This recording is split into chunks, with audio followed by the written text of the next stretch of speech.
slender needles. Good morning, everyone, and welcome to WHUS Storrs, One World Radio Time. I'm Richard here, and we're going to be on until noon today. Another busy program. Last week when we debuted those new Sun Ra doo-wop records, new from the 50s, right? I said we might get Michael Anderson on the air. Well, it's happening. The good doctor will be with us today about 11:15, so we're really looking forward to that. Until then, we got plenty of good music. We're probably going to start the Cosmic Corner around 11. But we got tons of stuff, and we're going to start the program with Dengue Fever. It's rare that we start the program 2 weeks in a row with the same record, but this one, I got it kind of late, but it's kind of great. And the DVD that comes with it is outstanding. Sleepwalking Through the Mekong. It's just a tremendous documentary of the travels of this band through Cambodia. The first time the group had been there, of course, the lead singer is from Cambodia, but the rest of the group had never been there before, and they perform with Cambodians, and it's just amazing. This track now that we're going to play has a Cambodian master musician playing a guitar-like instrument with this super long neck, and when you see it, it's just outstanding. But anyway, it sounds really good too. So we're going to hear it to start off One More Radio this morning. Check it out here, and enjoy.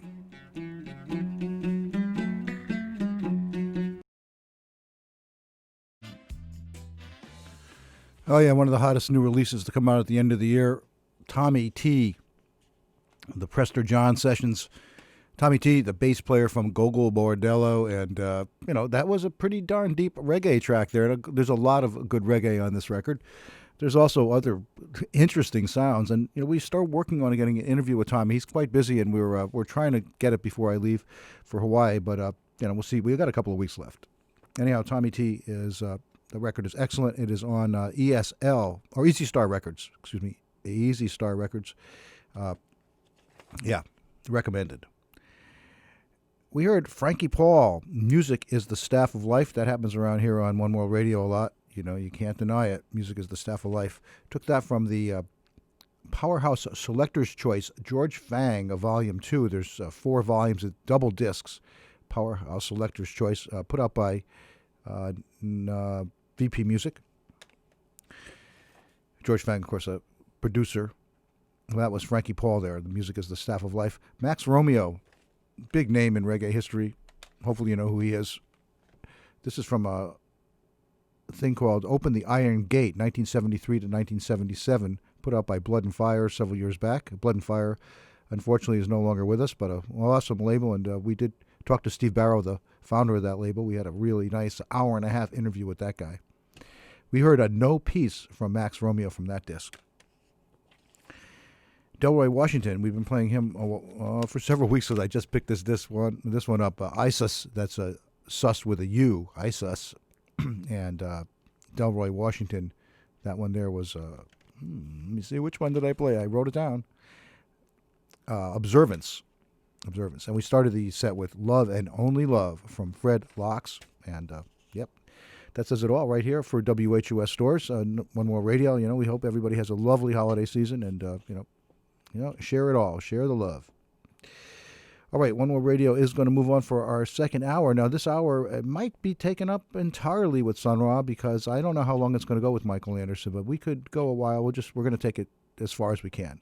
Anyway, we are going to start off now. We're going to turn our gaze upward for Sun Ra's Cosmic Corner. And last week, we debuted these Norton releases. We played 2 of them last week. We're going to play the third one on the set today.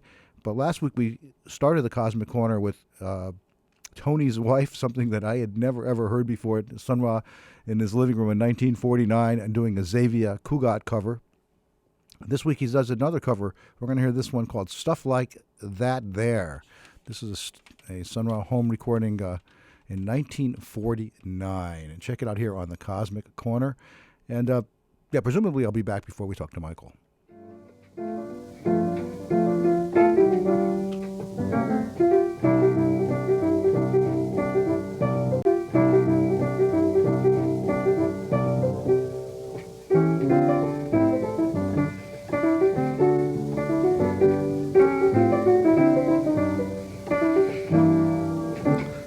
I want some hugging and some squeezing and some mugging and some teasing and some stuff like that there.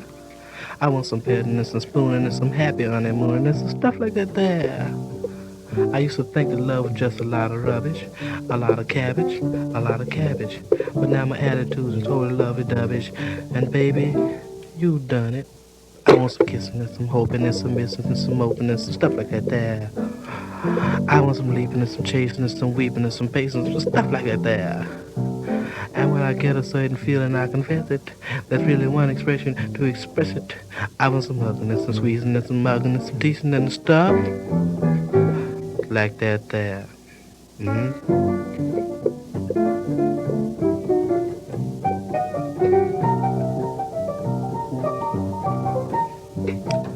I used to think that love was just a lot of rubbish, a lot of cabbage, a mess of cabbage. But now my attitude is totally lovey-dovey, and baby, you done it. I want some kissing and some opening and some missing and some opening and some stuff like that there. I want some leaping and some chasing and some weeping and some pacing and some stuff like that there. And when I get a certain feeling, I confess it. And there's really one expression to express it. I want some hugging and some squeezing and some mugging and some teasing and some stuff like that there. I want some hugging and some squeezing and some mugging and some teasing and some stuff like that there. I want some hugging and some spitting and standing and some bedding and some stuff like that there. I used to think that love was just a lot of rubbish, a lot of cabbage, a mess of cabbage. But now my attitude is totally lovely-dovey, and maybe you done it. I want some kissing and some stroking and some missing and some moping and stuff like that there. I was weeping and some chasing and some weeping and some pacing and stuff like that there. And when I get a certain feeling, I confess it. There's really one expression to express it. I want some hugging and some kissing and some mugging and some teasing and stuff like that there.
be light with love. I know that our love will last always.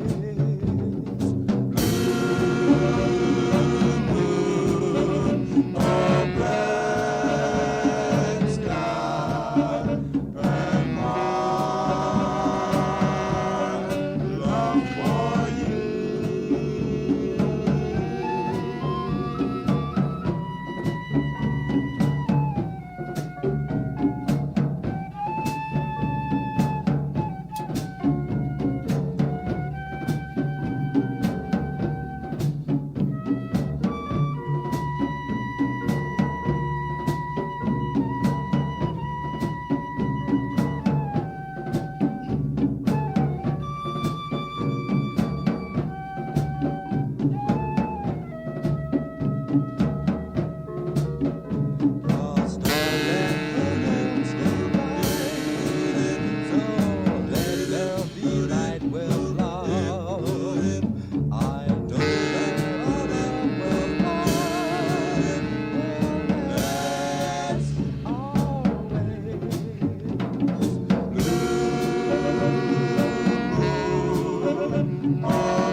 To the earth man from the sun man.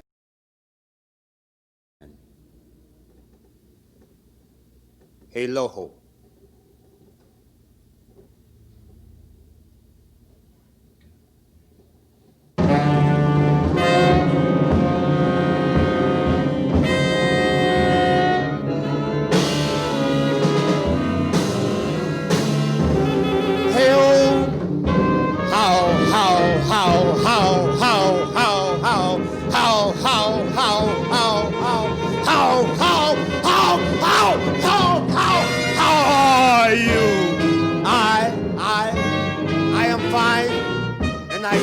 You are too.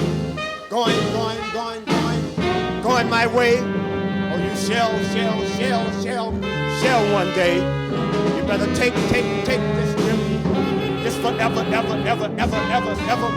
ever rocket ship is leaving soon. This flight is going straight through the moon. Brother Mars will let you by. Old Pluto will wink his eye.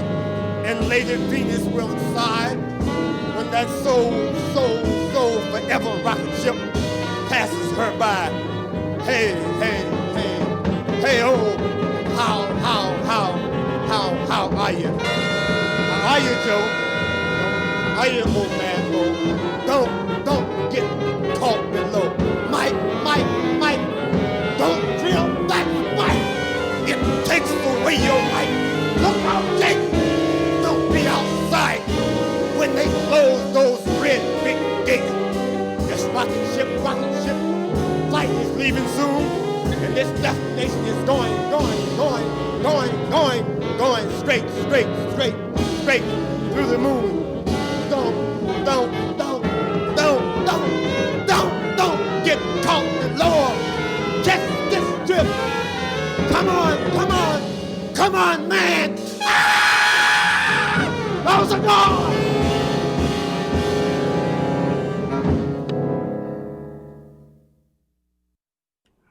Yeah, that was pretty darn outside, I guess. If you might say so. Yakanan, and there's not much known about him. I guess we're going to find out everything that there is to know about Yakanan soon when we talk to Michael Anderson, and he should have more information than most of us have on this guy here. But he did perform with Sun Ra, or at least record with him for a while there, and in the 60s, I do believe, early 60s. We heard the Earthman. There's Message to the Earthman #1, and this one just called the Earthman #2. These are put out by Norton Records. we heard Black Sky and Blue Moon, the new sounds, and we've heard this one over the years, but this is a very nice cleaned up version. I think Michael did a great job on cleaning this stuff up. Black Sky and Blue Moon, the new sounds in Sun Ra. The qualities, and we've been playing this one every year. You know, you can't say I don't play Christmas music on Christmas because I play It's Christmas Time, It's Christmas Time. That's the qualities with Sun Ra in the living room there, you know, in Chicago. Pretty cool. And speaking of the living room, stuff like that there, you can't imagine how off the wall that is. And Sun Ra really did have a lot of feeling on that song. And, you know, he didn't have much romantic interest in his life, so it's interesting how he really pulled that one off there. All right, we are going to play another track here, Africa. This is an extended version. We are going to probably have to fade it when we get Michael Anderson on the phone. Hopefully that's going to happen in a few moments. So we're going to check this out here. This is Africa, the extended version. This one is quite a story because it was recorded a doo-wop, and the big band recorded it and everything. Check it out here. Cosmic Corner continues.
Folks, I have the good doctor, Michael Anderson, on the phone. Good morning, Michael.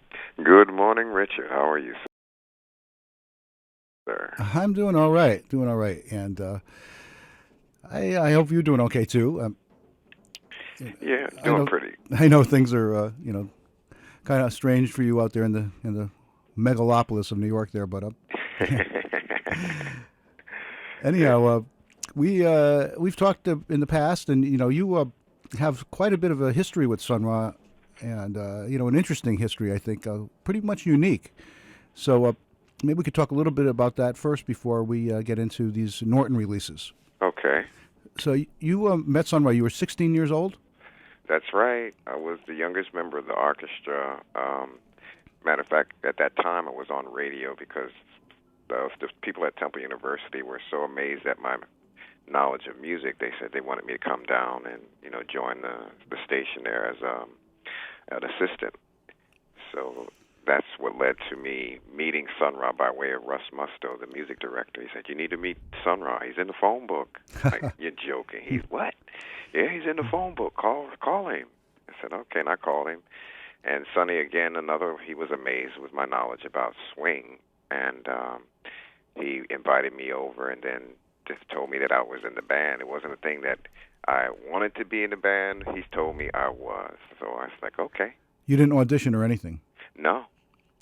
So he just picked up on your vibe and said, okay, we want you. And you were still 16 at that time. Yeah. So that's pretty incredible. And now, you started as a drummer with the band. Were you playing kit? Yeah. And now, at that time, there was other drummers, I'm pretty sure, Samurai or Lukman, or who else was around? Well, Samurai hadn't come in. I started in April of '77. It was Lukman, Lex Humphreys was still in the band, and a few other drummers that I can't recall their names because so many people came through, and Sure. I know them by face, you know. Yeah. But, yeah, and I think Samurai came in like '77, late '77. Okay, yeah. 77 was a big year because Michael Ray, that was his year that he showed up too. That's right. Yep. So now here you are. Now, how many gigs did you perform with the orchestra? Did you perform a lot for many years, or how did that work out? Yeah, I was there with the band performing from '77 to about '83. Ah. And then I left to come to New York because I got a job at a Newark public radio station, the jazz station for New York. And I still work with the band and came to see the band, but, you know, I had to take care of some responsibilities to family. Yeah. So I had to get out there and do what I had to do. Yep. Yeah. There wasn't a lot of money in the Sun Ra Arkestra, and Sun Ra almost maybe kept it that way so people, you know, would just be focused on the music. Well, not necessarily. It was like there were so many of us. I mean, and then having to travel to rent trucks and, you know, to get to the gigs, most of the money went to that. It wasn't a lot of money back then, you know, because that's just the way it was, you know, and most of the places that we would play were like either colleges, majority, I'll say, Sure, but of course, you know, the big venues. But, you know, most of the money went into sustaining the house, keeping the rent paid, feeding us.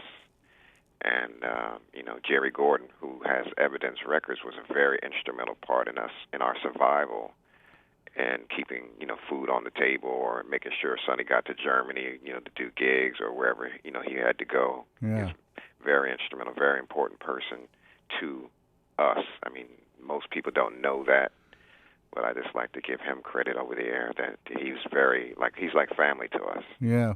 Well, when he reissued the Saturn releases back in the early '90s, you know, I hooked up with Jerry, and he took care of us, and we played that stuff for years and years and years, and it's just like, you know, it was so wonderful that he did that. Yeah. Well, the thing about those releases, most of those releases were compilations even back then on vinyl when Alton was doing this stuff for the Saturn and El Saturn labels out of Chicago. And it would be 3 different sessions. He would pick different tunes, you know, from those different sessions to make up one album. And what I had did over a period of time as being designated the, you know, director of archives, October of '78, in the shadow world, as we would call it. You know, I finally put all that back together and unearthed like so much other material that, you know, Alton was sending me, and James Bryant, and the stuff that Sonny I had back then that Sonny was giving me to make transfers of at the various radio stations I worked for, especially at Temple University in Philly. So what happened to all that music? Well, a lot of the music got goofed up. Before Sonny passed, he told me to take a lot of stuff home, and because I had already worked on it, and I'll tell you another secret story after that. But you know, I got the material, brought it home, and I thought the best thing would be for Alton to have it, as far as, you know, being the head director of, you know, the company, the corporation. And Sonny got real upset with me when he found out I had sent the stuff to him. He said, "You were supposed to keep this stuff because you're going to know what to do with it, you know, at a certain time." But I had sent it to Alton. But again, you know, it ended up Alton needed me to do work, so, you know, I started working on it, and then I made a sub-archive, you know, so I would have, you know, a safety copy of all the work. I always do that, make a safety copy of everything I do. So I haven't gone into a lot of this stuff for over 30-some years. And, you know, I decided to, you know, work on work on that doo-wop thing and kind of chronologically examining everything from the paper tapes forward. Yeah. Because, I mean, there's so much history involving the archive that people who have bits and pieces, they can't tell the whole story. It becomes his story in comparison to the mystery or my story, so to speak. Yeah, yeah. So, I mean, even going back to the Stuff Smith session, there's so much more material that, you know, with various people, and then also Sonny playing. Yeah. Sonny was also a great singer back at that point. And that kind of stuff needs to be unearthed. No kidding. You know, we had no idea. So, yeah, so there's possibilities of that being released at some point. Oh, there's a possibility, yes. Okay. I mean, more likely. You Yeah. know, it's just getting everything legally in writing, so people can't just come out of the woodworks and say, well, I own the rights. I'm like, no, you don't. Yeah, yeah. You know, it's like somebody coming into, you know, the Getty estate and saying that they can pick up on, oh, I work with him, so I'm entitled. You're not entitled unless you're a part of the corporation. Yeah, yeah. Understood. So what was that other story you wanted to tell us before we get into the Norton releases? Oh, I was the saboteur. Oh. Sonny gave me the worst, heart-wrenching job because people were coming in the house and, you know, tapes were starting to become, you know, miss. And he said, I want you to cut the tapes up. Huh. And they would be heads in, tails in. You put one part of, you know, put a song here, and you can have a whole concert or a session that could be sprawled over many, many different reels. So that's why I explained to people. I hated that job, but I'm the only one that can really put everything back together because that was my job to tear it apart so people couldn't steal it. Yeah, yeah. You know, so-called friends, you know, people who come by, oh, we're so into your music, and then you find out a whole set of tapes have disappeared that day. Yep. You know, because, you know, we go somewhere, go get some tea or something, and all of a sudden, you know. So that's that little part of that story. Okay. But now those still exist, though? Well, they do somewhere. I mean, more likely John Corbett has a lot of that stuff because Alton's house was to be demolished. And a friend of mine, via some other information I just recently found out, told me that they notified John Corbett that the stuff was sitting in a dumpster. Oi. And because they were just, and it was really sad to know that, you know, no one really knew anything about it until, you know, the house was going to get demolished. Here's this huge dumpster with tapes and books, records, photographs. And thank God, you know, thank the Creator that he did, you know, pull all that stuff out and house it. Yeah. Well, whew. Yeah, that's pretty darn good. Mm-hmm. All right, so now getting to the Norton releases, there's 3 of them, and the first 2 are doo-wop, and the third one has to do with Yochanan. Is that how you say his name, Yochanan? Yochanan. Yochanan. Okay, so there you go. But we'll get to that in a minute. But there's 2 tracks that, you know, I started the Cosmic Corner the last 2 weeks with the 2 tracks were Sonny in his room in 1949 and doing Tony's Wife, and this week we played the other one, Stuff Like That there. Mm-hmm. And those were some of the most outstanding and incredibly, you know, unique Sun Ra material that I've ever heard. Mm-hmm. Now, these were recorded by himself on his paper tape machine? That's right. So these paper tapes, was it a reel-to-reel? Yeah.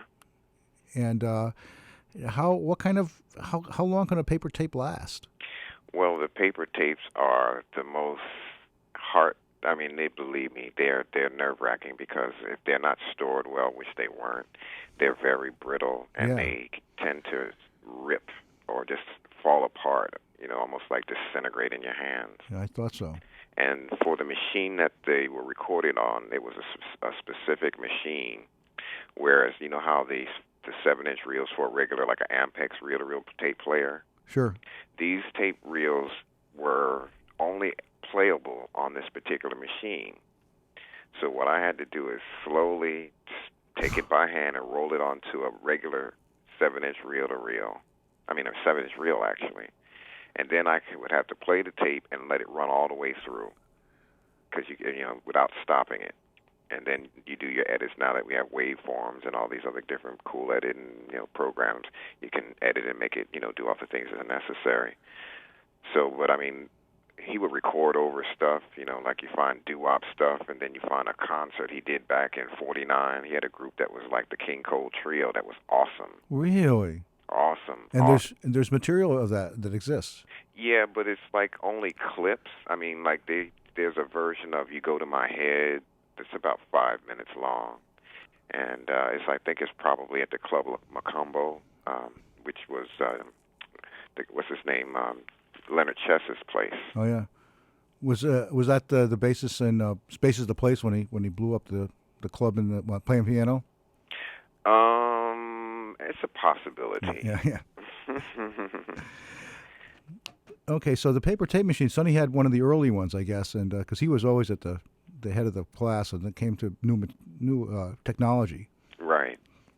But those Tony's wife, that was a Xavier Cugat original? Yeah, Javier, yeah. And so he never performed that or sang it again? Or No, that was just stuff he did for himself because he was inspired by a lot of the vocalists of the day. Say, for instance, he did a version of it was a song that Billie Holiday did, and he phrased it just like Lady Day would do. And I'm like, you hear this? Wow. I mean, there's hours of this stuff. Oh, man. And it's like, listen to this. And he does a version of a song, and believe me, I'm kind of just woke up. Yeah. But I listened, the way he phrased the end of it, he did a thing with his voice was like so amazing. I'm like, and I just said, I can't use that word, but, wow. darn. Yeah, jeez. I said, nobody would believe this. They would not believe this is Sun Ra. Exactly. And even like stuff like that there, his heart is into the lyrics. And now we know that Sonny didn't have a lot of romantic, experiences or even, was into that romance in his life. So when he sings a song that's very romantic, it's, really it makes me, wonder. Mm-hmm. But he really nailed it. He sang it really well. Oh, yeah.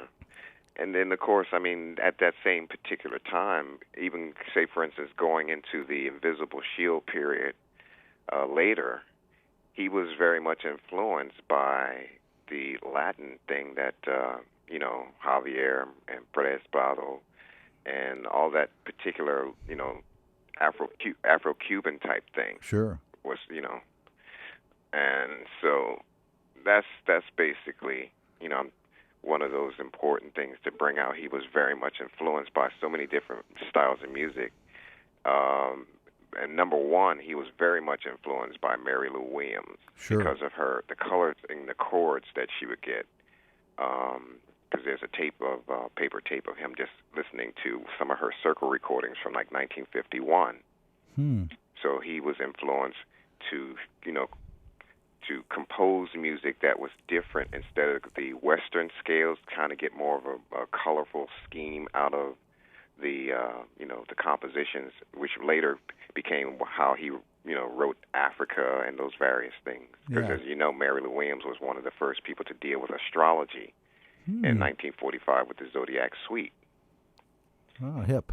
You see, so very much influenced by a lot of that, kind of thing. So, of course, he had his own thing, but most people don't know that Mary Lou Williams played a very, very important part in his, his thing.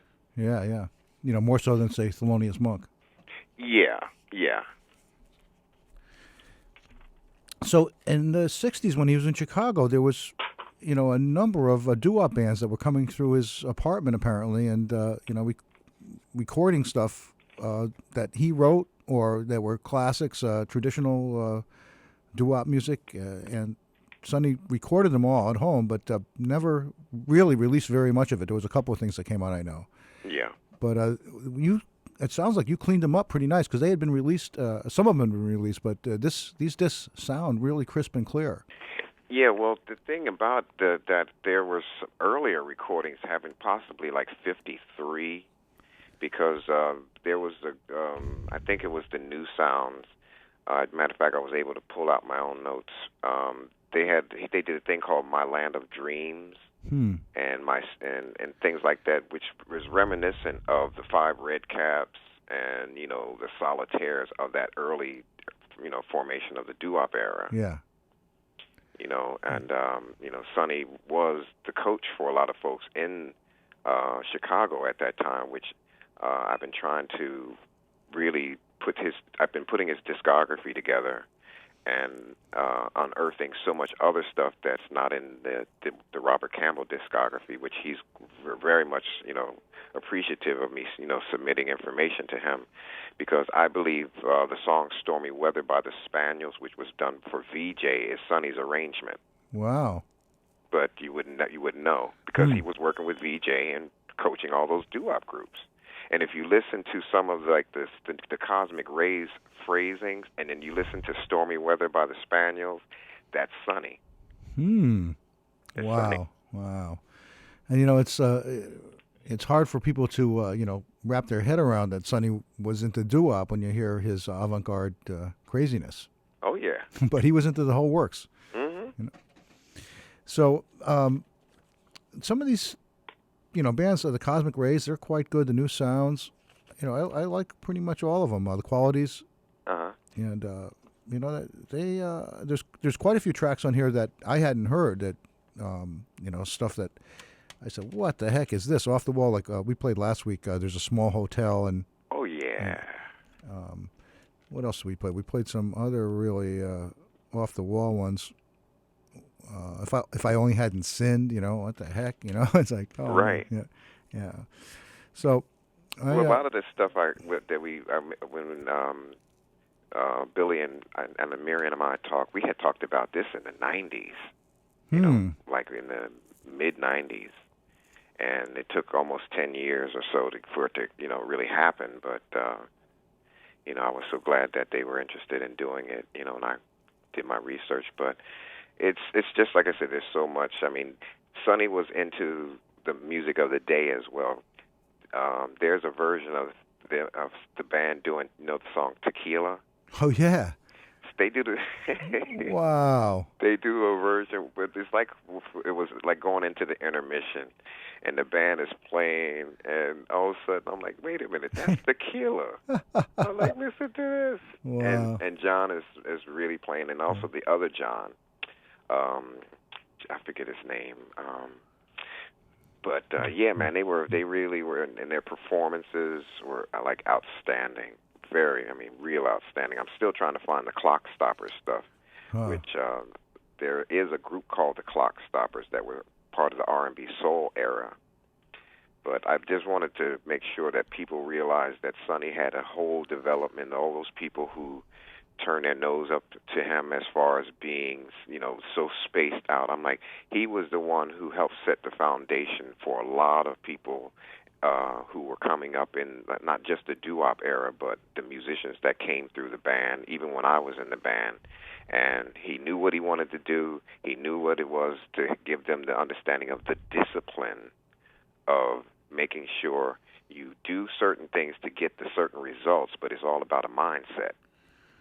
Right, it's mostly the mind, and Sonny knew what he was talking about, and he wrote some of the most beautiful melodies I've ever heard. Love in Outer Space, Fate in a Pleasant Mood. Oh, please. They're like summertime, springtime. They're some of the best melodies I've ever heard. So. I mean, the song that really touched my heart at one point I thought the man was crazy. I said, I'm coming from that, Jimmy McGriff, the straight ahead standard jazz kind of thing, Miles and that. And when I heard Space Mates, I was like, yeah. Excuse me, we say, Lord have mercy. Yeah. It's so beautiful. But he became my space father, because we would get off the road, and like most of there's so much stuff that I'm on, but they never give me credit as far as being one of the performers, and a lot of other people, as we mentioned last time, that were on a lot of these recordings. So I'm doing the research and making sure I pull all this information and chronologically address it so his story can finally be told and he can get the recognition rightfully due to him. Yeah. Well, that's fantastic work because I've said over the years that, and I listen to a lot of music. I've heard everything more or less, and I think that Sun Ra had the most advanced musical mind that we've ever had on the planet. That's the only reason why he's the only musician I play every week on my show, and there's a reason for it because he's so broad and expansive and knowledgeable.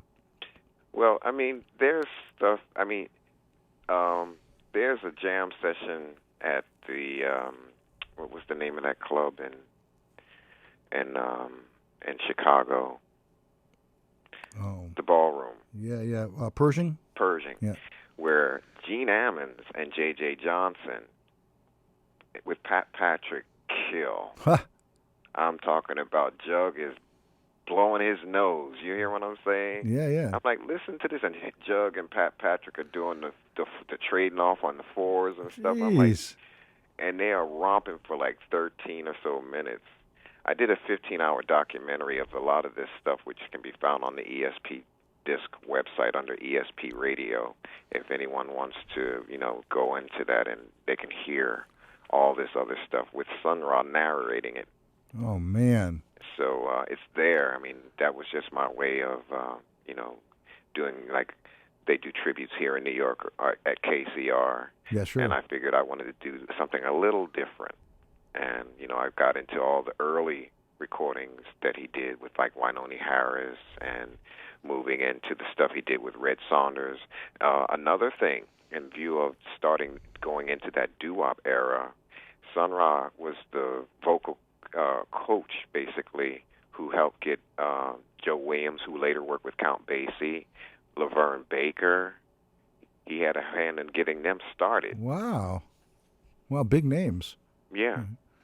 So again, he wasn't a little person. Everybody was looking for Sonny, just like the most requested session musician. He was the most requested vocal coach and arranger during that time in the 50s in Chicago. Everybody had Sun Ra writing some kind of arrangement for him, for them. Well, previous to that, he just come out of Fletcher Henderson and doing that job for him. That's right. So, he had his chops down. And, yeah, like I said, Sonny was, knew it all. In terms of music, he knew everything. Mm-hmm. Now, he started his own label, Saturn. He started that with Alton Abraham.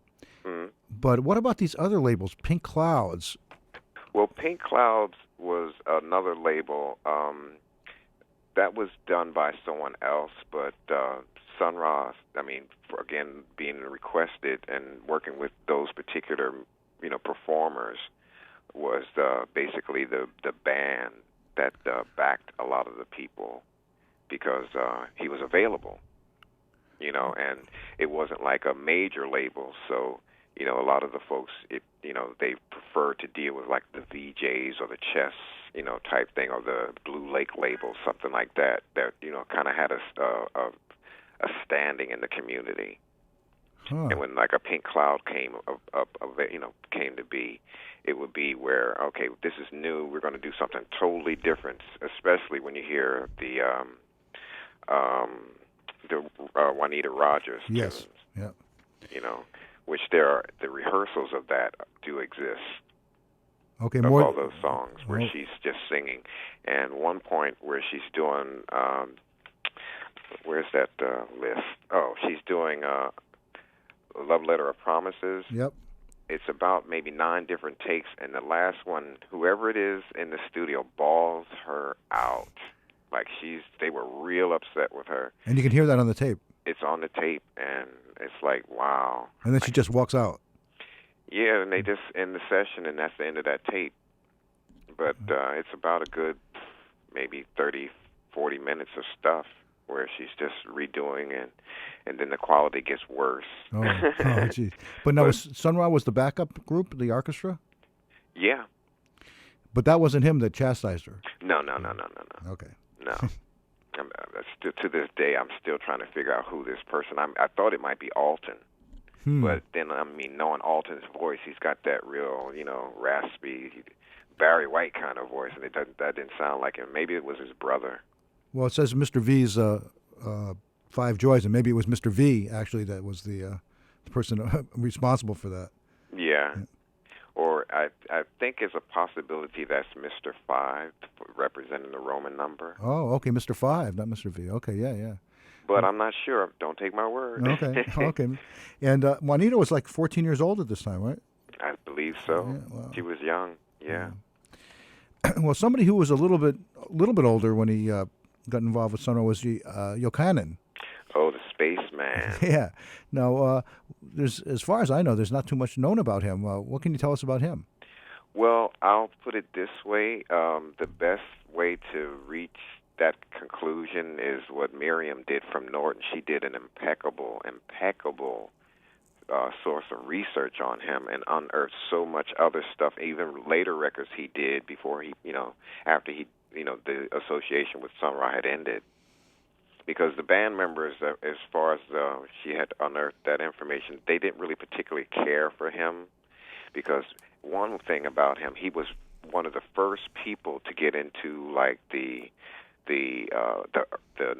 holistic, the health thing, and I'm sure John Gilmore was into that.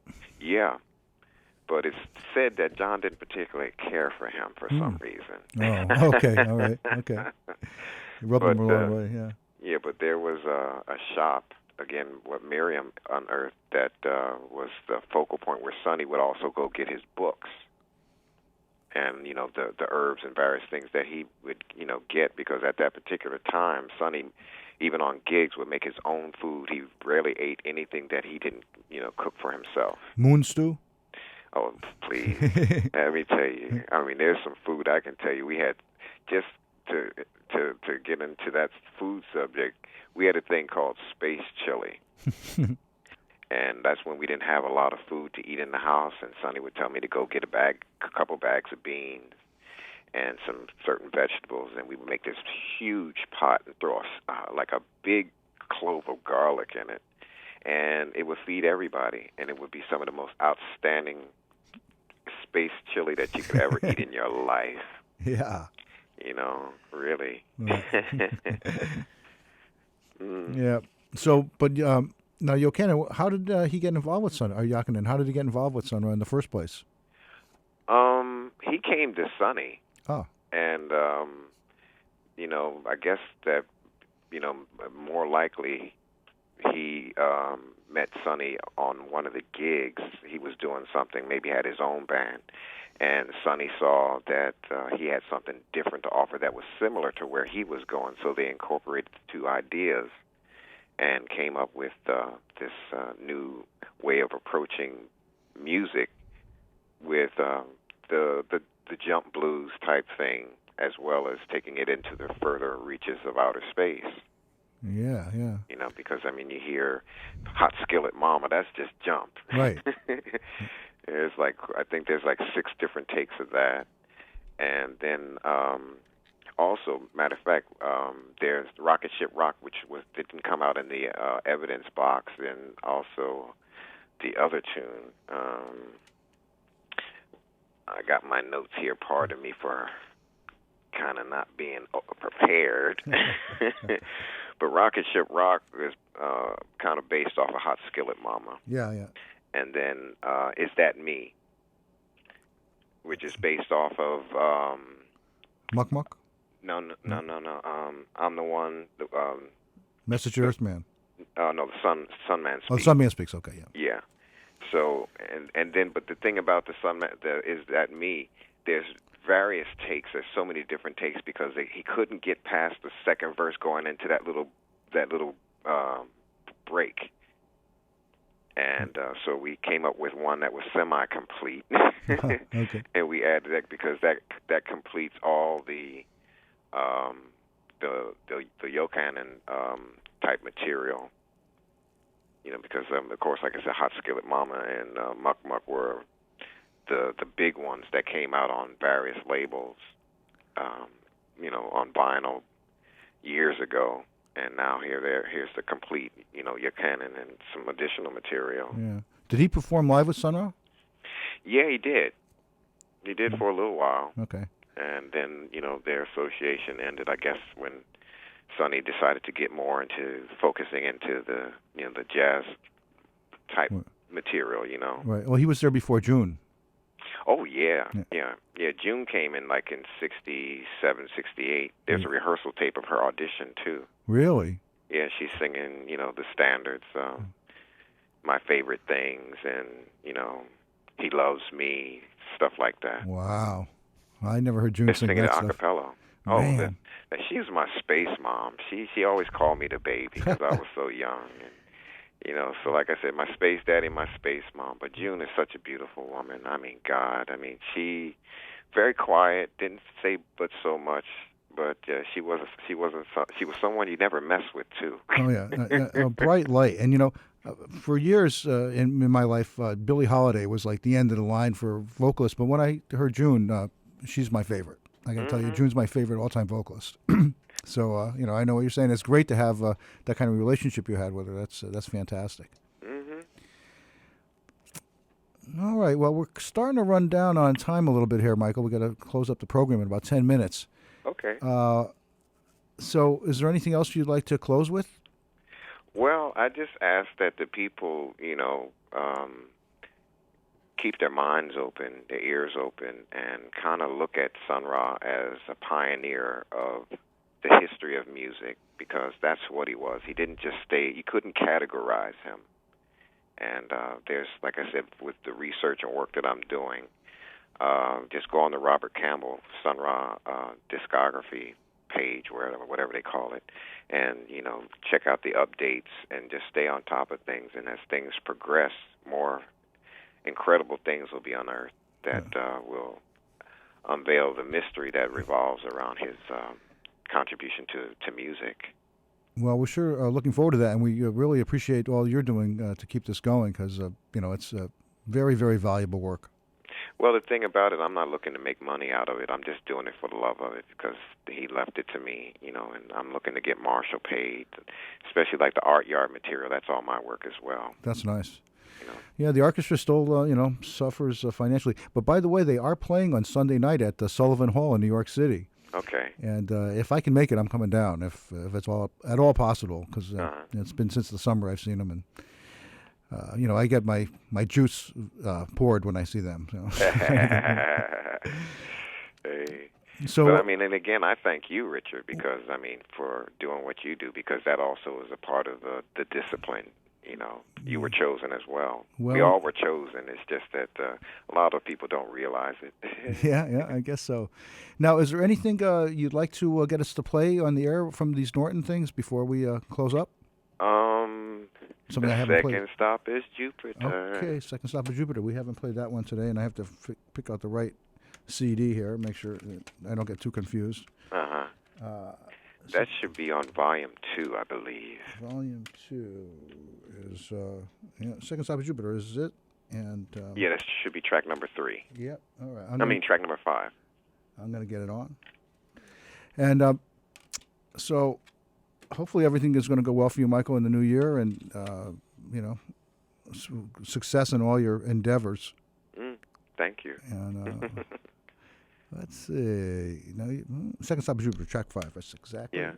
Okay. And the last thing I produced for ESP was the live at Judson Hall, which they didn't put the title on for some reason, even though I told them that's what it was. And it's 45 minutes of unreleased material that kind of keeps Sun Ra's name in the loop, because the thing is, if you're not in the loop, you can tend to be pushed under the carpet, and folks tend to forget about who you are. Yeah. So something new has to constantly come out, even though, like I said, I'm not making any money at it. Well, we wish you would. Yeah, well, cast your bread upon the water, and it'll return to you. That's right. All right, Michael. Well, you have a great New Year's and holiday season for what's left, and hopefully we'll see you soon. Yes, sir, and you the same. All right, Michael. All right, now. Bye. Bye-bye. All right, folks, we're going to hear that track that Michael recommended. Come on, man. This is the last one. Well, folks, it was nice being here. Boom! What'd you say? Boom. Say it. Girl say can't stop this. No, it's Jupiter,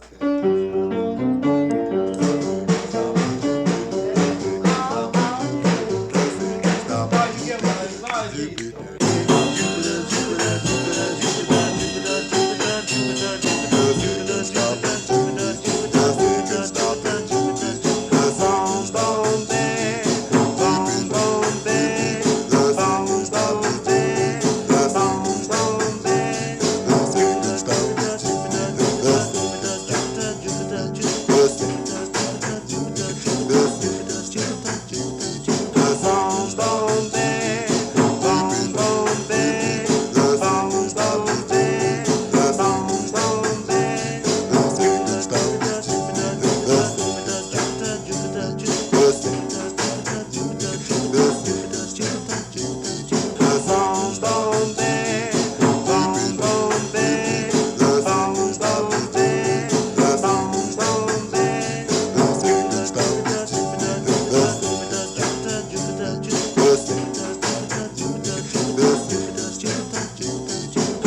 Yeah, second stop is Jupiter from the Cosmic Rays right there. Hopefully you enjoyed hearing Michael Anderson there. I've got a call, hey, you know what? I'm going to pick it up and just tell him I will be on the air. Hang on a sec. Okay. Yes, second stop is Jupiter from the Norton reissues of, or releases of the fantastic Sun Ra doo-wop material. That was Cosmic Rays with Sun Ra. All right. Have a great rest of the holiday season, and I will be back next week before New Year's. So that will be, I will count down our top 30 of the year. We'll do that. Possible interview, but we don't have that set up yet, so I'm not going to announce it. And Joe comes on at 1 o'clock. John Murphy tomorrow for One World Radio at 1 o'clock. Have a great one. We are going to hear now from, this one is a cool record. I've been playing it for a few years now. This is the Soul Messengers. They are a group of black Jews from Chicago that were in a funk band that moved to a kibbutz in Israel in the 60s and started a Israeli funk band in the kibbutz. Incredible, the Soul Messengers. And we are going to hear a track from them. And WHUS Storrs is happy to serve you. We are, your station. I may be back.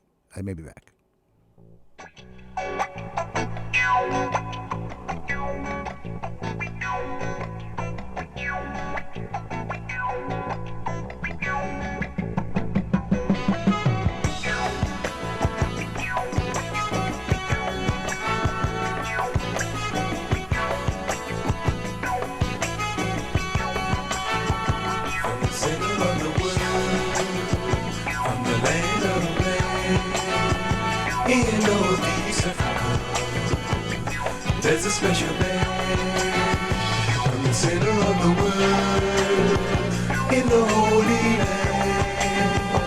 From Northeast Africa, there's a special band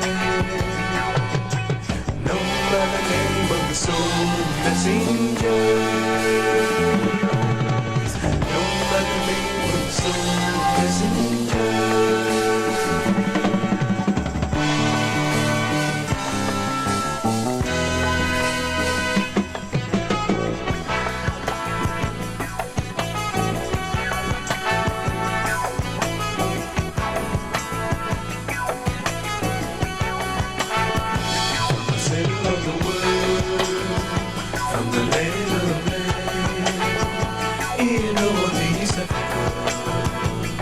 There's a special band from the center of the world in the Holy Land.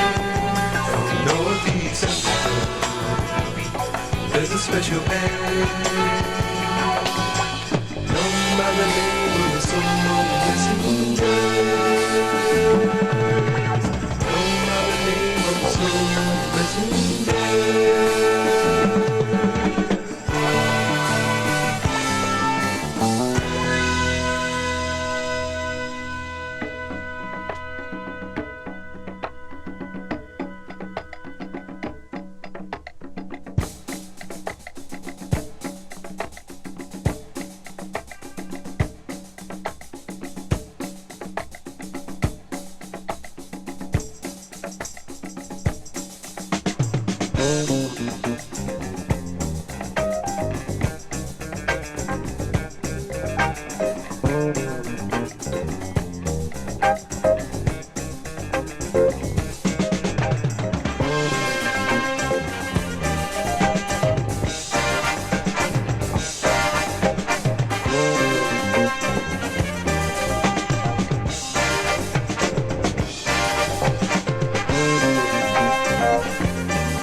WHUS Storrs.